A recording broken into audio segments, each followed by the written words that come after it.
Steve, thanks so much. The Republican National Convention kicks off in 4 days in Tampa. And just in time for the convention, an entire state's delegates are replaced by the RNC. It's a story that we've been following for 6 months. Tonight, Ben has the reality check that you won't see anywhere else.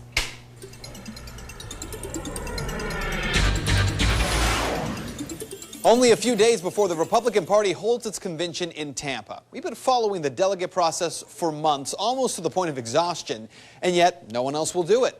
For months, we've also told you how the RNC just won't follow its own rules. Well, now that we're days away, the final attempts to control every aspect of that convention have fallen into place. The biggest fear for the RNC is that the appearance at the convention will be that 100% of the delegates don't want Mitt Romney. The only problem is they don't. Whether you like them or not, almost 20% of the delegates who will be in Tampa next week don't support Romney. Nearly 20% support Congressman Ron Paul, others support Rick Santorum, and still others Newt Gingrich.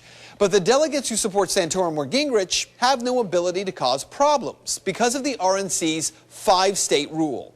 You see, under that rule, a delegate must have a plurality of delegates from 5 states in order to have their name nominated from the convention floor.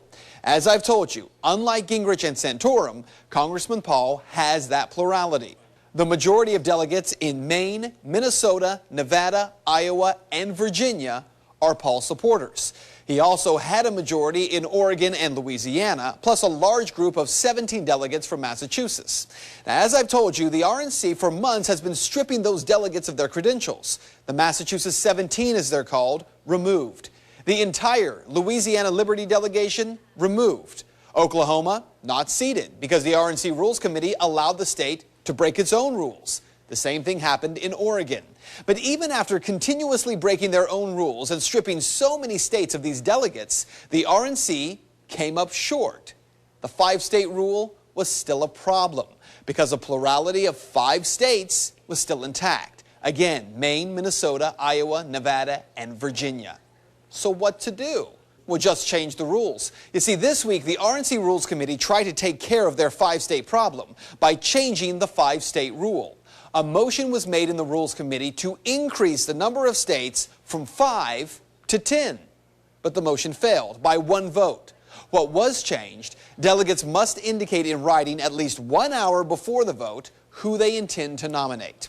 By the way, it was a Republican committeeman from Virginia who fought against that change, saying it was unfair to change the rule just to prevent Ron Paul's name from being placed into nomination after he'd already won 5 states. So that didn't work. Instead, the RNC decided to take another extraordinary step. In this case, the RNC decided to go back and reinstate some of those Liberty delegates, actually give them back their seats from states where they had stripped them of their credentials. The Massachusetts 17, this week, 11 of them were reinstated. In Louisiana, 27 of the 46 had been Liberty delegates. Well, the RNC this week reinstated 17 of them. That's good news, right? But if the RNC is going to give a little, it's also going to take a little, like the delegation from Maine. As of today, all but 5 of Maine's 48 delegates and alternates may not be seated.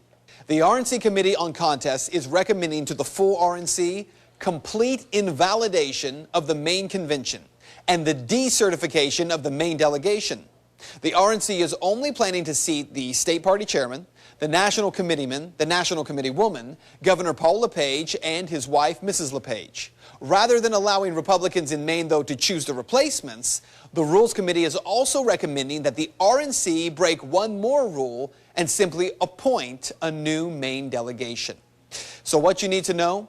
The delegates from Maine who were elected to those spots by voters in Maine are heading to Tampa no matter what the RNC says, and they say they're going to fight for those spots.